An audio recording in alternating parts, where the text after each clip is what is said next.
Hello, welcome to my November vlog. This month, it's kind of the renovation edition, renovations, makeovers, reveals, whatever you want to call it. So we've just finished our bathroom renovation, finally. So I want to update you on that. And the other thing is, I want to kind of talk about the daily facial and hair renovations that, if I'm going anywhere, it's a fair amount of renovation that has to take place before I leave the house. So I want to talk about that. So I'm just going to let the video get started and you can watch some of our renovations, and when I get back from my walk, we'll chat some more. Okay?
Okay, so that's the end of the bathroom renovation portion of this vlog.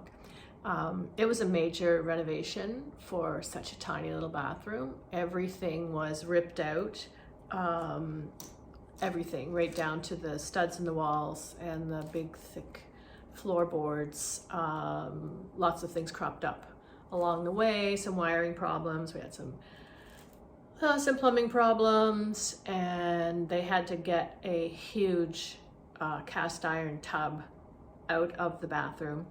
Hubby said he was glad I wasn't home when they were doing that because they thought the house was going to fall down. So yeah, so we're really happy. We think the workmanship's really good. It's clean, it's bright, everything's new. The arrangement's still the same because it's such a tiny bathroom. We didn't want to knock down walls. So, you know, the cupboards and the tub and everything, they're all still in the same spot, but it's so nice and clean and new. And now I have a few more things to do. I still have to get window coverings. I need to find some bits and pieces of decor, things that'll kind of warm it up because it is a bit cold with all the gray. And yeah, so I'm going to really take my time with that. I do not like to be rushed when I'm shopping for anything, when I'm choosing. So yeah, so I'll be doing that after Christmas. I'm kind of excited about that. On to part 2 of the vlog. A couple of months ago, maybe it was in a previous vlog or maybe on a blog post, somebody asked me if I was interested in doing another video on skincare and makeup, and I'm always happy to talk about skincare and makeup. So what I did today was I got ready on camera. I didn't narrate it. It's just no talking. It's just me putting my creams on, putting my makeup on, and fluffing up my hair at the end. So I thought you could watch that, and then we can talk. Okay, so I'll just let you watch that.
up what you just watched with one really big qualification.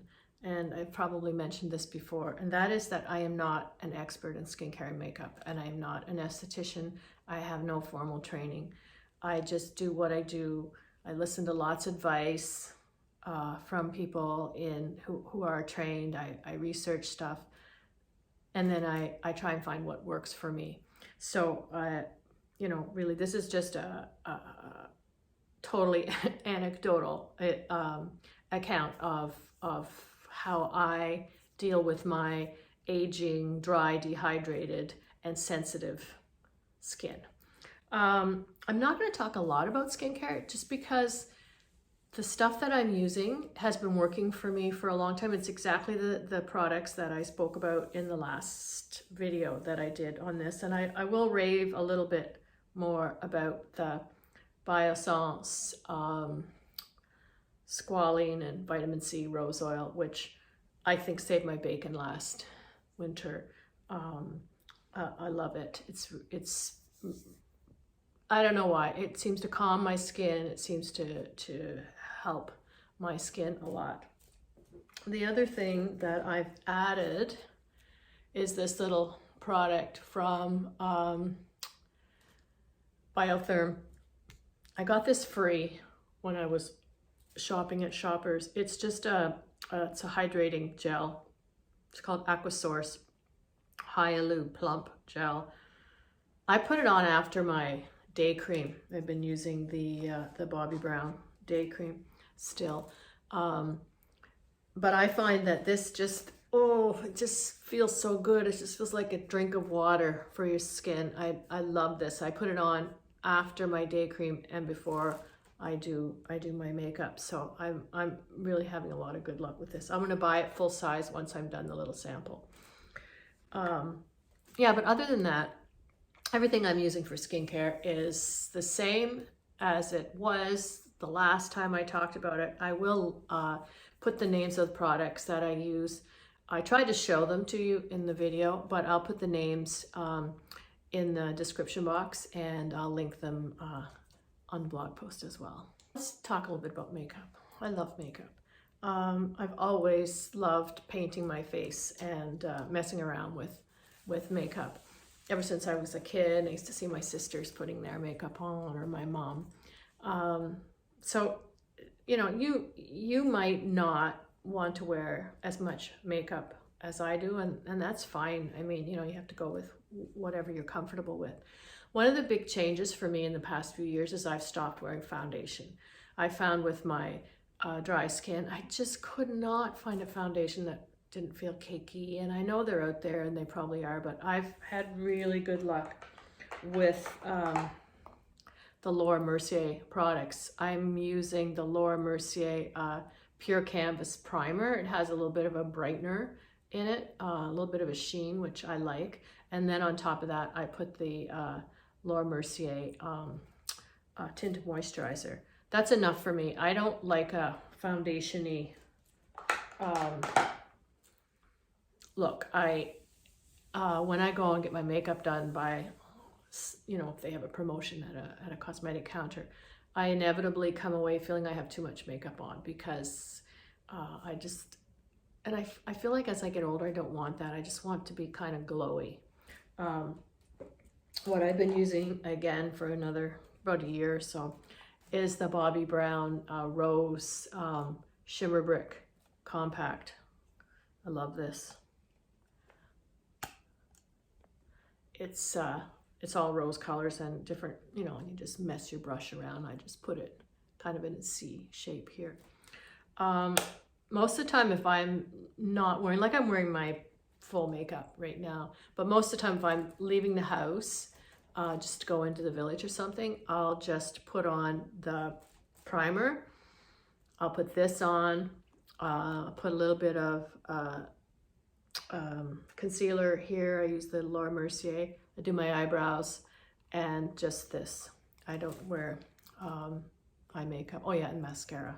It sounds like a lot, but it's a lot less than what I would normally do. The two most important things, or three most important things that I want to talk to you about in this are the new products that I got in Montreal when I was shopping there with my friends Karen and Marina a few weeks ago. I spent a lovely half hour, I think I mentioned it in my blog post, with the girls on the Chanel counter at Holt Renfrew Ogilvy. Those girls were so great, and they did not have any trouble putting themselves in my position, if you know what I mean, like seeing things from my point of view. Yeah, they wear a lot more makeup than I do, but they really had a sense of how I want to look and how I didn't want to look. So the first one is this eyebrow product that I bought from the Chanel girl. If you can see it, it's kind of a reddish brown.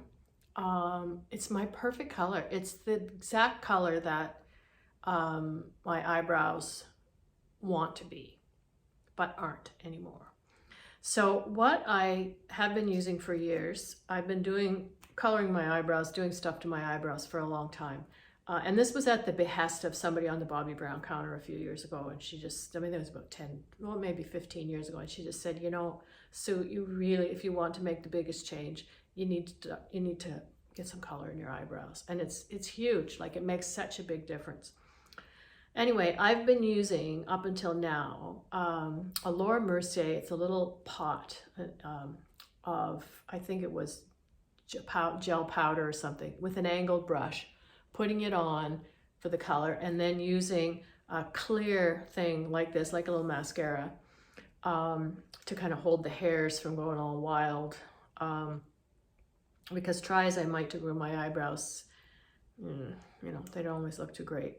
So the girl in Chanel said, well, you know, as I told her what I'd been using, and she said, well, we have a compact where you can get the two products. I think there were 3 in it, and you can use them in combination. She said, but I'd really recommend that you get this. She said, it's one and done. You put it on like mascara. It goes on so easily. It colors your brows. It's dark enough. It's not too dark. Like, I'm really sparse right in here, and I tend to put a little bit of it there and then just brush it with my thumb, or with my fingernail, with my thumb. And then I just brush it on. Sometimes I get it a little, I get some of the other hairs on my hairy face colored, and I just use a Q-tip and run it across the top. Works a treat. I am in love with this. Yeah, so I think it's the best thing since sliced bread when it comes to eyebrow products.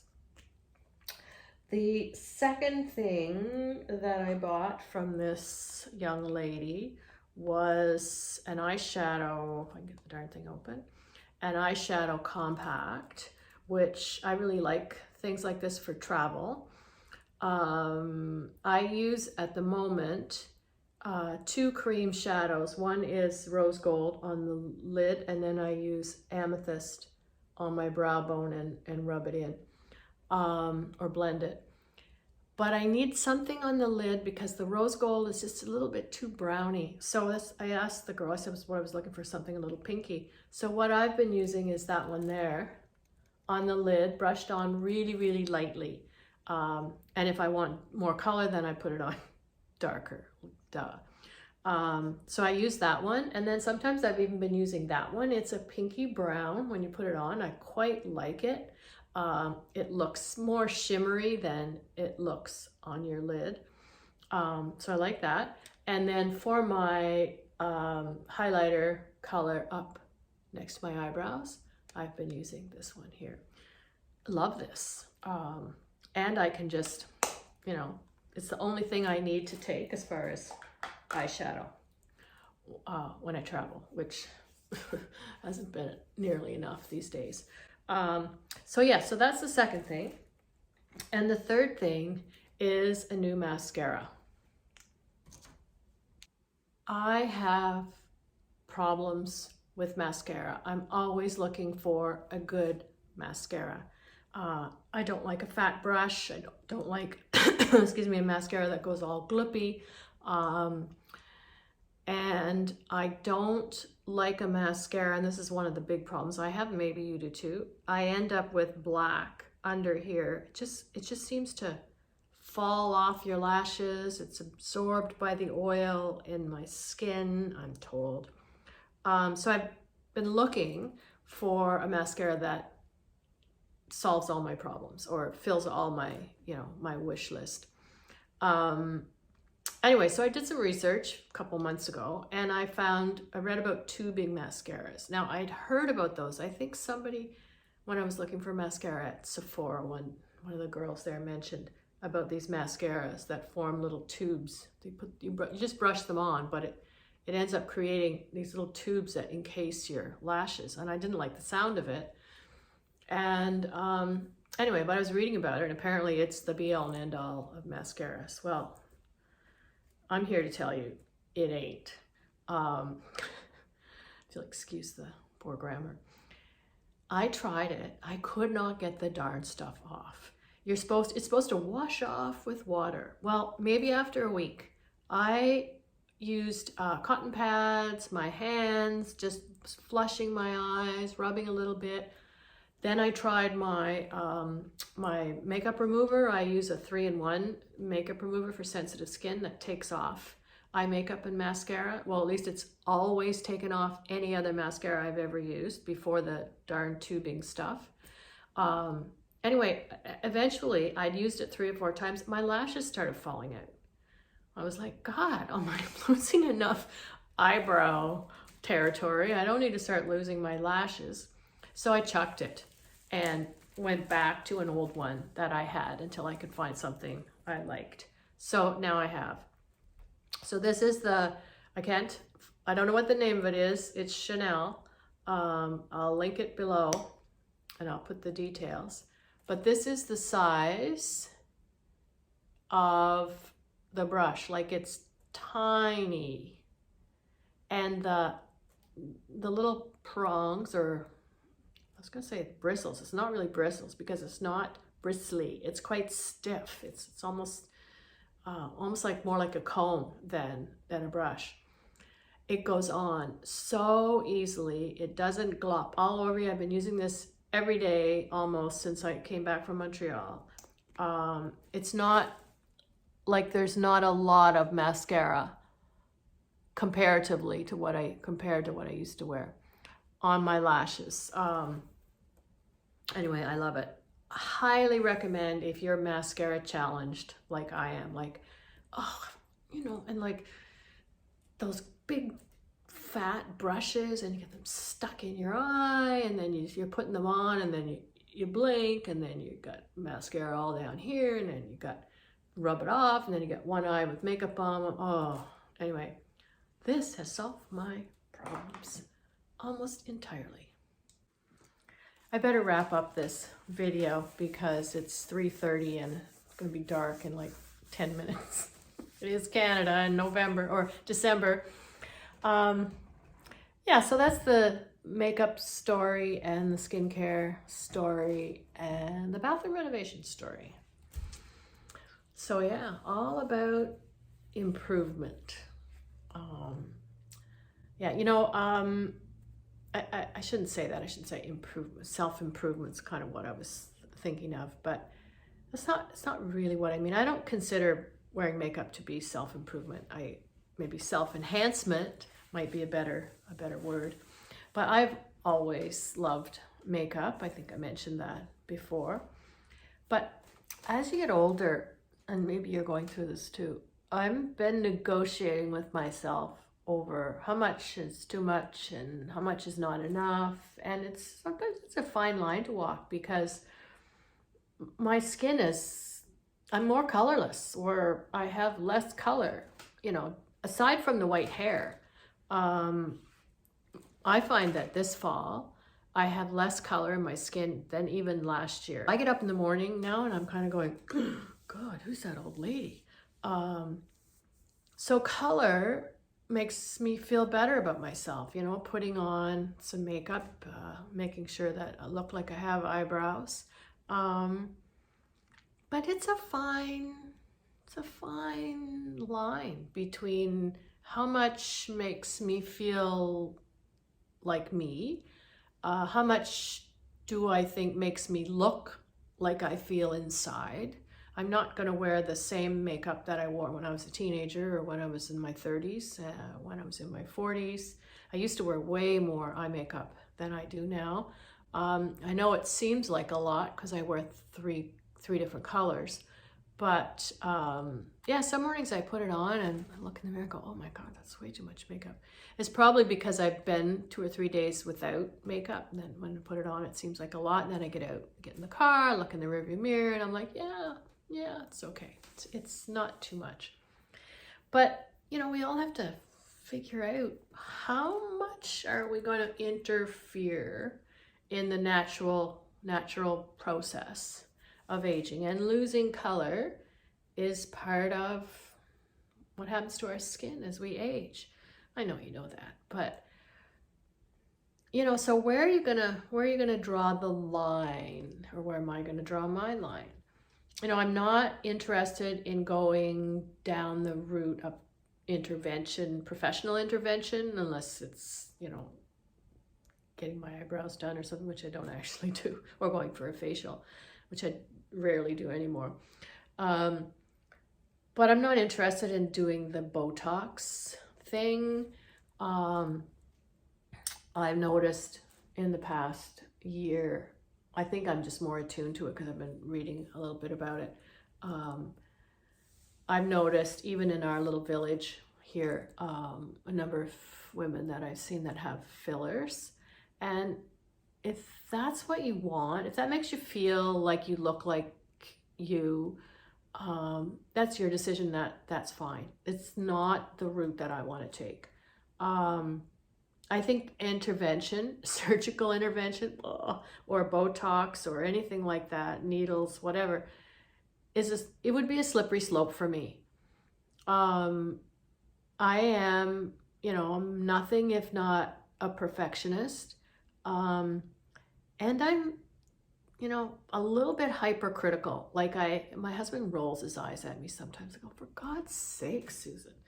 You know, because I go, oh my God, I'm so fill in the blank, whatever critical, you know, thing you want to say. I've always been that way. And I like, it would not be good for me to start changing. I think acceptance is a good thing for me. But I guess, you know, we all have to figure out where's the difference between accepting that we're aging and it's natural and it's a good thing, which I think it is. Where's the difference between acceptance and giving up? And yeah, I don't know. I think we all have to find our own comfort zone, you know? Anyway, I am going to wrap this up.